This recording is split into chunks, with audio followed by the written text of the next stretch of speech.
Hey, everybody, back again with some interesting questions about contractors and AI. Well, a lot of people are like, oh, though AI is fixing things for office jobs and things that web pages, marketing, it's taking all those jobs. But man, contractors and people doing blue collar work, we're safe. It's good, no problems there.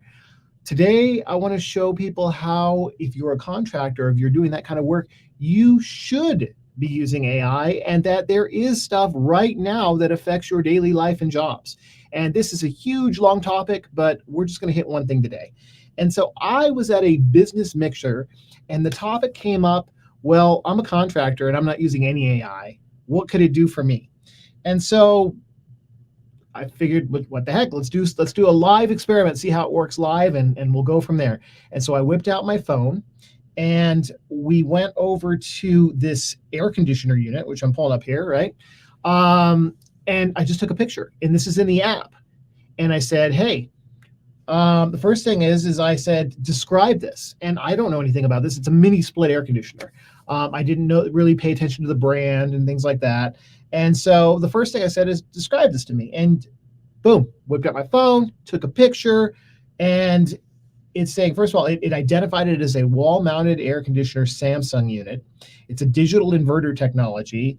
And going into the details, even pulled out the napkins and plates sitting behind it that I didn't even pay attention for it. So then my next thought was, well, how could this be useful to a contractor? And one of the contractors that we were talking to there is an electrician. And I was like, well, you could take a picture of an electrical panel and it could rearrange it for you based on loads and efficiencies and wire distance, things like that. That is there ready to go. You could do it on the spot. But I wanted to know something more. I said, can you tell me how to install this? And so it immediately realized that I was talking about installing the air conditioner and not the napkins. So we got right down to business. And the cool thing was, is there's things that I didn't even think of that we were going into here, the weeds of what tools do I need to do this? So not only how to do it or, detailed instructions, but what tools and supplies I'm going to need for this. And so first off, air conditioner unit, kind of important. The mounting brackets, screws, and wall anchors, drill bits, a level, because nobody wants to see that thing not leveled right. Measuring tape, screwdriver, a pipe bender. Now, that makes sense for doing the lines for the AC unit. That didn't even think about having one of those. Insulation for the pipes, and electrical wiring. So good to do before you even start the task. And this is probably for a novice, but you can kind of see how for contractors, this would be super helpful as well, especially if you're walking into a repair situation where it's not a typical item that you're used to working on. So we've got here steps. So select a location with good air circulation, ensure the wall can support it, so studs, things like that, proximity to electrical outlets, unless you're going to put one in there. Avoid direct sunlight and heating sources. I mean, this is all pretty common sense, but if you've never done this before, or if you've never worked on this particular unit, it's kind of useful stuff just to put in the back of your mind that you may not be thinking about. Install the mounting brackets. Again, pretty straightforward. Prepare the wall for piping. Drill the holes for the refrigeration pipes, drainage hose. See, like I put in a mini split before, and it was on the wrong wall for putting in a drainage pipe. That was not ideal. Stuff like this probably would have helped me avoid that. Carefully bend the lines, hang the indoor units, connect the refrigeration lines, insulate. I mean, this is all like pretty detailed stuff, but if you don't know, you wouldn't know.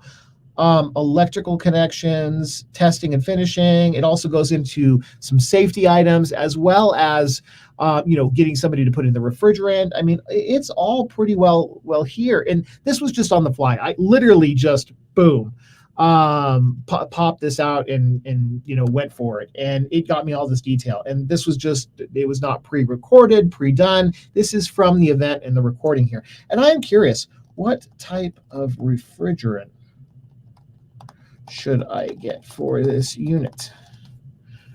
And so let's see what it comes up with. So memory updated. Remember, it is remembering things. And so if you do a lot of different things like me and your ADHD and squirreling is everywhere, it's remembering a lot of things that are not associated. That may not be a good thing. But let's see what it came up with here. It says, determine the correct type of refrigerant for your Samsung model. Look at the manual. Look at the labels on the unit. It's going to be Samsung wall units typically use one of the two following. 410A, and R32. So I am, and let's see, it says lower global warming potential than 401A. So pretty cool. I don't know what else to ask it at this way, but if I got into the weeds and ran into a problem, I could probably pretty quickly ask it again on the phone or on the fly on what I should do here. But this is where it's going to encroach into blue collar work. And we've got so many more videos down the line about robotics and how it's going to actually do physical labor. But right now it can augment your mind, even as a contractor. And if you've got a situation, how would you run this pipe? How would you do this fitting? How would you do this thing? It's going to be a helper. And so even for contractors or people out in the field doing this kind of work, outside of what it can do for their billing and their phones and all this other stuff, it can actually help you cut your time down and resources in the field, even tell you what supplies you're going to need for a job before running to Home Depot 5 times during the job. So anyway, super helpful and interesting. Things are changing like crazy. If you're a contractor or somebody in the trades, I'd love to hear from you. I'd love to do some videos. I'd also love to see how you're using it, if you're using it. If you're not, you're going to get left behind because somebody's going to figure this out. So anyway, I appreciate you watching the video. Thank you. Please like, share, subscribe, all that good stuff. I've got lots more coming out here. It's like never a dull day with this stuff. So thank you for watching, and we'll see you later.